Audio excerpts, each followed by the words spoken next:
السلام عليكم ورحمة الله. اللهم لا علم لنا إلا ما علمتنا إنك أنت العليم الحكيم। আজকে আমরা সূরা আল বুরুজ নিয়ে আলোচনা করব।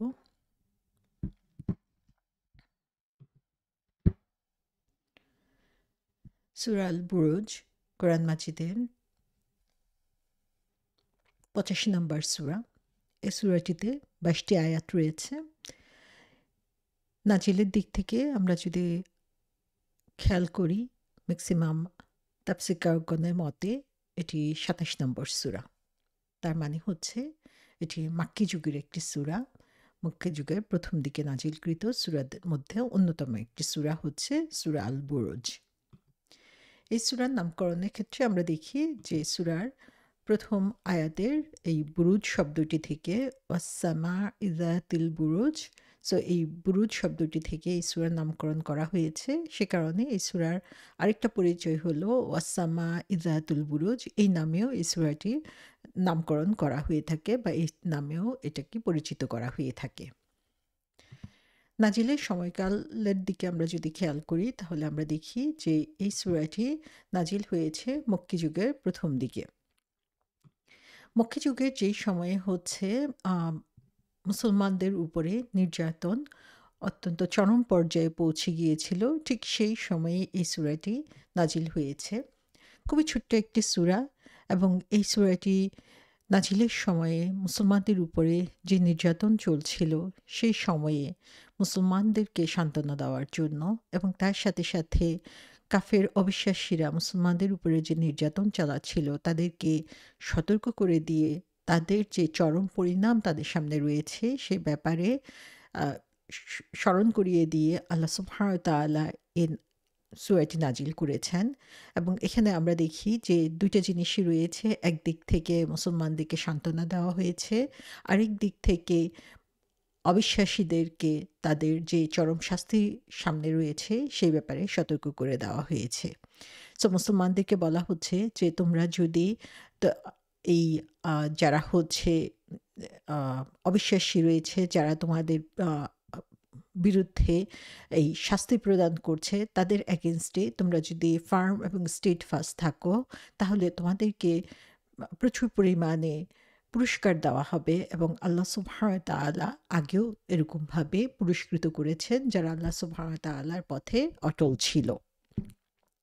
এবং এই সূরাতে সে কারণে আমরা দেখি যে এমন একটি ঘটনার কথা উল্লেখ করা হয়েছে, আসহাবুল উখদুদ, যেই গর্তের বাসিন্দাদের কথা বলা হয়েছে, যেখানে যারা হচ্ছে বিশ্বাসী লোক ছিল এবং তাদের উপরে যে নির্যাতনের স্টিম রোলার চলে এসেছিল এবং তাদের উপরে যে ধরনের অত্যাচার চালানো হয়েছিল সেই পরিপ্রেক্ষিতে তারা যখন তাদের দ্বীনের উপরে, তাদের ধর্মের উপরে অটল ছিল, তাদের ব্যাপারে আল্লাহ সুবহানাহু ওয়া তাআলা যে সুসংবাদ জানিয়েছিলেন, তারা তাদের ধর্মকে অস্বীকার করতে, ধর্মের পথ থেকে দূরে সরে যেতে যে অস্বীকার করেছিল, সেই জন্য আল্লাহ সুবহানাহু ওয়া তাআলা যে তাদের প্রতি সন্তুষ্ট হয়েছিলেন সেই ঘটনাটি এই সূরাতে উল্লেখ করা হয়েছে। এবং সেই ঘটনা উল্লেখ করে এখানে মুসলমানদেরকে তিনি সান্ত্বনা দিয়েছেন এবং এই ঘটনাটা বিশেষভাবে এই সূরা আল বুরুজে উল্লেখ করে মুসলমানদের ঈমানকে এখানে উজ্জীবিত করা হয়েছে।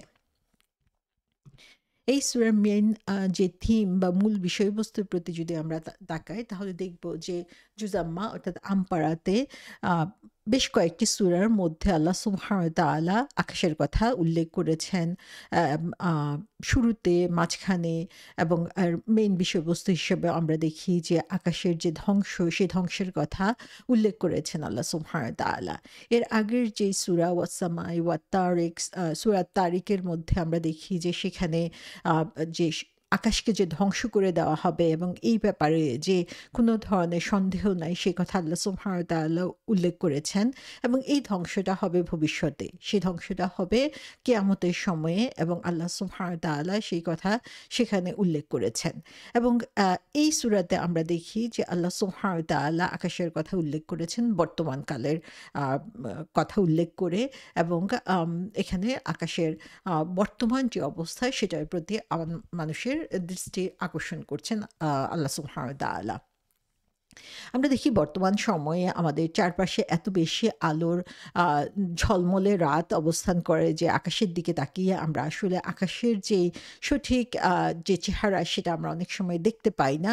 কিন্তু যাদের প্রতি সূরাটা নাজিল হয়েছিল যেই সময়ে সে আরবের আ মরুভূমিতে অবস্থানকারী মানুষের প্রতি তাদের চারপাশে ছিল হচ্ছে বিশাল আকাশ রাতের বেলা যেটা তাদের সামনে খোলা অবস্থানে ছিল যেখানে তারা ঝলমলে আকাশ তারা দেখতে পেত এবং সেই সময় তাদের বিশেষ আকর্ষণের কেন্দ্রবিন্দু ছিল হচ্ছে এই আকাশ তারাময় আকাশটাই হচ্ছে তাদের আকর্ষণের কেন্দ্রবিন্দু ছিল এবং সেই সময় আল্লাহ সুবহানাহু ওয়া তাআলা সে তারাময় আকাশের শপথ করে কিছু কথা এখানে বলছেন এবং সেই তাদের অ্যাটেনশন ড্র করার জন্য আল্লাহ সুবহানাহু ওয়া তাআলা সূরাটা শুরু করছেন এমনভাবে যেন তারা খেয়াল করে যে এই সূরাতে কি বলা হচ্ছে এবং এই সূরার যে বিষয়বস্তু সেখানে আমরা দেখি যে এই সূরার কয়েকটা ভাগ করা যায়। যেমন এই সূরার ১ম আয়াত থেকে শুরু করে ৯ নম্বর আয়াত পর্যন্ত এখানে বলা হয়েছে আল্লাহ সুবহানাহু ওয়া তাআলা শপথ করার পরপরই হচ্ছে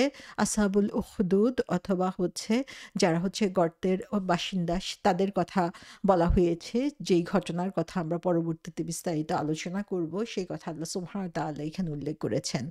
১০ এবং ১১ নম্বর আয়াতে আল্লাহ সুবহানাহু ওয়া তাআলা উল্লেখ করেছেন যে যারা হচ্ছে অবিশ্বাসী এবং যারা হচ্ছে বিশ্বাসী তাদের কাজের যে ফলাফল সেই কথা তিনি এখানে উল্লেখ করেছেন।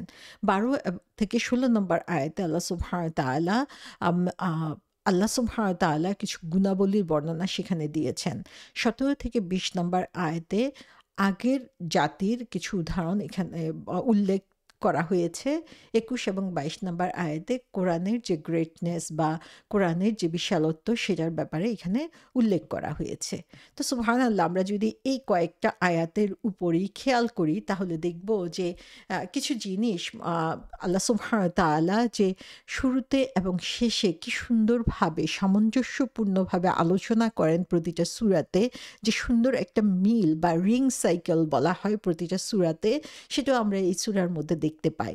যেমন সূরার ১ম অংশ যেটা সেখানে আমরা দেখতে পাই যে সেখানে আকাশের শপথ করা হয়েছে ওয়াস-সামাই যাতিল বুরুজ এবং একদম শেষে আমরা যদি দেখি সেখানে কোরআনের কথা বলা হয়েছে এবং বলা হচ্ছে যে কোরআনকে প্রিজার্ভড কোরআনকে সংরক্ষিত করে রাখা হয়েছে লাওহে মাহফুজে এবং লাওহে মাহফুজটা কোথায় সেটা হচ্ছে আকাশে। তাহলে ১ম অংশের সাথে একদম শেষের অংশের একটা মিল আমরা এখানে দেখতে পাচ্ছি। তারপরে আমরা দেখি যে পরবর্তীতে যে আলোচনাটা করা হয়েছে সেটা হচ্ছে আসহাবুল উখদুদের কথা বলা হয়েছে, যে একটা বিশেষ গ্রুপ অফ পিপলের কথা বলা হয়েছে যারা হচ্ছে আল্লাহ সুবহানাহু ওয়া তাআলার কাছে ঈমানের সর্বোচ্চ পরীক্ষা দিয়েছে এবং আল্লাহ সুবহানাহু ওয়া তাআলার পছন্দনীয় বান্দাতে পরিণত হয়েছে। এবং তারপরে আমরা দেখেছি শেষের দিক থেকে সেকেন্ড যে অংশ সেখানে আল্লাহ সুবহানাহু ওয়া তাআলা পূর্ববর্তী কিছু জাতির উদাহরণ এখানে তুলে ধরেছেন। সো কম্পেয়ার টু দ্যাট আসহাবুল উখদুদ আমরা দেখি যে যেসব জাতি ধ্বংস হয়ে গিয়েছে তাদের কথা আল্লাহ সুবহানাহু ওয়া তাআলা সেখানে তুলে ধরেছেন এবং ইন দ্য মিডল আল্লাহ সুবহানাহু ওয়া তাআলা উল্লেখ করেছেন আল্লাহ নিজের কিছু গুণাবলী। সো ইন দ্য সেন্টার সূরার সেন্টারে আল্লাহ সুবহানাহু ওয়া তাআলা নিজের কথা তুলে ধরেছেন। সো এটা একটা রিং সাইকেল বলা হয় যে শুরুতে এবং শেষে একটা রিংয়ের মতো যেন আবর্তিত হতে থাকে এই সূরার কথাগুলো। এবং আমরা দেখি যে এই সূরার একদম সেন্ট্রাল আয়াত যেটা ১১ নম্বর আয়াত সেখানে বলা হয়েছে বিশ্বাসীদের প্রতি বিশ্বাসীদেরকে আল্লাহ সুবহানাহু ওয়া তাআলা যে পুরস্কার দিবেন সেই কথা বলা হয়েছে। তো সেটা হচ্ছে আমাদের জন্য যেটা লোভনীয় দিক, যেটা আমাদের জন্য মেইন অ্যাট্রাকশন যে আল্লাহ সুবহানাহু ওয়া তাআলা আমাদের জন্য কি পুরস্কার রেখে দিয়েছেন সেটা এই একদম মূল কেন্দ্রবিন্দুতে আল্লাহ সুবহানাহু ওয়া তাআলা বলে দিচ্ছেন যেন প্রথম থেকে তোমরা খেয়াল করে যাও, সেই কথাগুলো যদি তোমরা ফলো করো তাহলে তোমাদের জন্য এই পুরস্কার রয়েছে। এটাই শেষ না, তার মানে হচ্ছে এই পুরস্কার পেতে হলে তোমাদের পরের কথাগুলো মানতে হবে।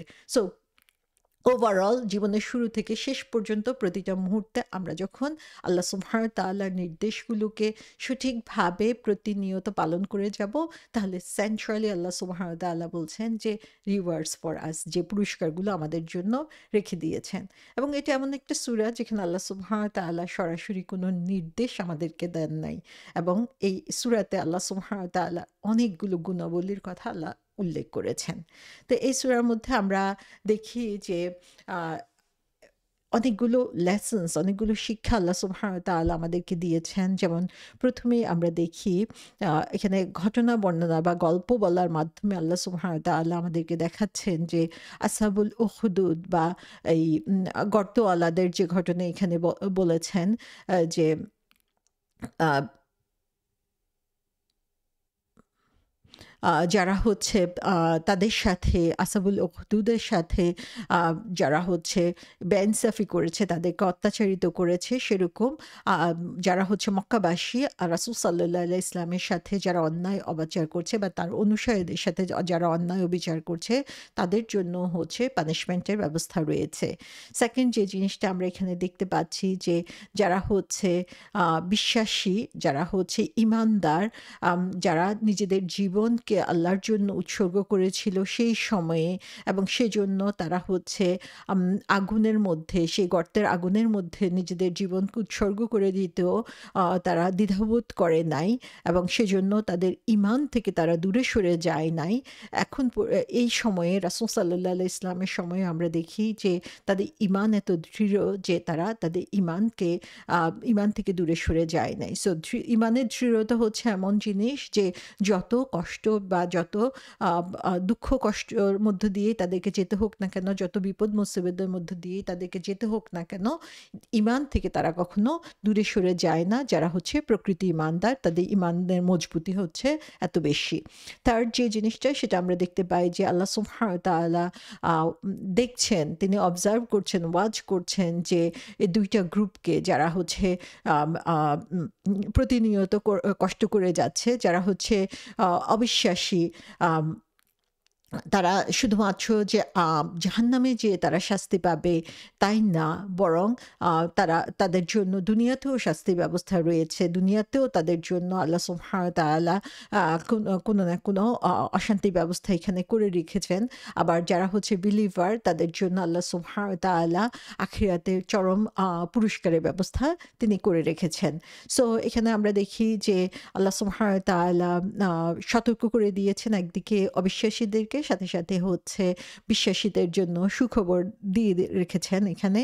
সো আল্লাহ সুবহানাহু ওয়া তাআলা এখানে তার যেই পাওয়ার, সে পাওয়ারের কথা একদিক থেকে আমাদেরকে যেমন জানিয়েছেন, তেমনি আল্লাহ সুবহানাহু ওয়া তাআলা আমাদেরকে জানিয়ে দিয়েছেন যে এই কোরআনকে তিনি প্রিজার্ভ করে রেখেছেন, এবং কোরআন কখনোই হচ্ছে করাপ্টেড হবে না, যে এটাকে এত সুন্দরভাবে সংরক্ষিত করে রেখেছেন, এবং যারা এটাকে অনুসরণ করবে তাদের জন্যই আল্লাহ সুবহানাহু ওয়া তাআলা পুরস্কারের ব্যবস্থা রেখে দিয়েছেন। সো এই সূরা থেকে আমরা আরো জানতে পারি যে আম আ অবিশ্বাসীরা সবসময়ই বিশ্বাসীদের উপরে টর্চার করে এসেছে। তার মানে এই না যে বিশ্বাসীরা পরাজিত হয়েছে, পরাস্ত হয়েছে, যেটা আমরা এখনকার সময়েও দেখি যে মুসলমানরা বিভিন্ন জায়গায় নির্যাতিত হচ্ছে। তার মানে এই না যে তারা দুর্বল বা তাদের সাথে আল্লাহ সুবহানাহু ওয়া তাআলা নাই, বরং একটা সময় যেয়ে আল্লাহ সুবহানাহু ওয়া তাআলা অবশ্যই তাদেরকে বিজয়ী করেন। তারপরে আমরা দেখি যে আম আম বা উম উম এই যে আ বিশ্বাসীদের উপরে এ এই যে নির্যাতন চলে আসছে, তার একটাই কারণ, সেটা হচ্ছে যে তাদের ঈমান। তাদের ঈমানের কারণে তারা ডিসক্রিমিনেটেড হচ্ছে। ঈমানের কারণে তাদের উপরে বিপদ আসছে। কিন্তু আল্লাহ সুবহানাহু ওয়া তাআলা এই সমস্ত কিছুই অবজার্ভ করছেন, ওয়াচ করছেন। সো আমরা কখনোই আল্লাহর উপর থেকে যাতে আমাদের ঈমানকে না হারাই, বা আমাদের ঈমানে যাতে দুর্বলতা না আসে। তো আল্লাহ সুবহানাহু ওয়া তাআলা এই সূরার মাধ্যমে তার কোয়ালিটি বা তার বৈশিষ্ট্যগুলো জানানোর মাধ্যমে আমাদের ঈমানকে আরো বেশি মজবুত করার ব্যাপারে আমাদের প্রতি আহ্বান করছেন এখানে। সো এখানে আমরা দেখি যে এই সূরার মাধ্যমে আল্লাহ সুবহানাহু ওয়া তাআলা আগের দিনের এই ঘটনাগুলো বলার মাধ্যমে আমাদেরকে শিখিয়ে দিচ্ছেন যেন আমরা হচ্ছে এর সূরাগুলো জেনে, এগুলো পড়ার মাধ্যমে আমরা যাতে আরো বেশি আল্লাহ সুবহানাহু ওয়া তাআলাকে জানার মাধ্যমে তার প্রতি আমাদের ঈমানকে আরো বেশি মজবুত করতে পারি। তাহলে এই সূরার যে বিষয়বস্তু, সেখানে আমরা দেখি যে একটা বিষয় হচ্ছে যে আল্লাহ সুবহানাহু ওয়া তাআলা শপথের মাধ্যমে শুরু করছেন। যে শপথ তিনি করছেন যে তার নিজের সৃষ্টি জিনিসের শপথই তিনি করছেন। তারপরে তিনি আসহাবুল উকদুদের ঘটনায় উল্লেখ করেছেন। তারপরে তিনি উল্লেখ করেছেন হচ্ছে যারা হচ্ছে জাহান্নামী, যারা হচ্ছে আল্লাহ সুবহানাহু ওয়া তাআলার নির্ধারিত সীমাকে অতিক্রম করেছেন, তাদেরকে সতর্কবাণী দিয়েছেন। যারা জান্নাতি বিশ্বাসী তাদের জন্য সুসংবাদ দান করেছেন আল্লাহ সুবহানাহু ওয়া তাআলা। তারপরে তার গুণাবলী বর্ণনা করেছেন এবং তারপরে তিনি ফেরাউন, সামুদ এবং তাদের ভাগ্যের কথা, তাদের যে পরিণাম, সে পরিণামের কথা উল্লেখ করেছেন এবং গ্লোরিয়াস কোরআনের কথা তিনি উল্লেখ করেছেন। এবং এই সূরার যে গুরুত্ব, সেই গুরুত্বের ব্যাপারে আমরা দেখতে পাই যে একটা হাদিসে উল্লেখ করা হয়েছে, সুনানে আবু দাউদে উল্লেখ করা হয়েছে, জাবির ইবনে সামারা রাদিয়াল্লাহু আনহু থেকে বর্ণিত হয়েছে। রাসূল সাল্লাল্লাহু আলাইহি সাল্লাম নিয়মিতভাবে আ আ জোহরের নামাজ এবং আসরের নামাজে হচ্ছে সূরা আল বুরুজ এবং সূরা আত-তারিক পড়তেন।